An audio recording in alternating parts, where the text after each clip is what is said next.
ako rin, hindi rin akong bakit. Biro lang po rin. Doon po sa barangay Asangilon. Dati po ako naging sosyal ng barangay. Sorry po. Naging kapitan din po ako ng barangay.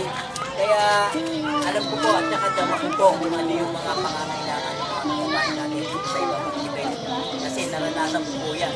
At bago pa nga din po ako mag-aaral ng barangay, talagang ugali ko na yun. Lagi makahalipilo. Sa amin niya po ugali na po nakita niyo. Ito ang pakita mo bawat sa iyo mo para yan. Yan yung tama ng ganda lang po. Okay niyan po, sampalin. Kasama ko ang mukha nila. Iikot natin lahat. Iikot pa ba natin lahat? Oo, dami mo na lahat. Hindi ko po nakita ugalian. Ano, minadadami tayo dalawa.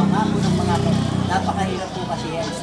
Mga buka tapos masisira po kayo, magagalit lang po ang tao. Basta ako, sana upo lang po kami, gani lang po namin gawin. Dumi lagi yung ano, Basta namin, pag dito sa ating mamayan, yung ginagawa namin, tulad nga po ng kanina, napang kasama Roger, hindi mo ng tulong po sa pagpaparito sa senda, yung samahan.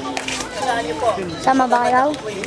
Video nga ito. Kahit naman po sinipuliti po, hindi po kayang tulungan yan. Pero kung lahat kami, magtutulong-tulong, magsama-sama, yan, makakabuo po ang sigurado ng ating tulong po yan. Kaya asahan niyo po yung aking konting tulong. Tulad din sinabi niya kanina, konti lang daw. Okay na ba yung 20 pesos? Pwede daw yun. Konti lang daw eh.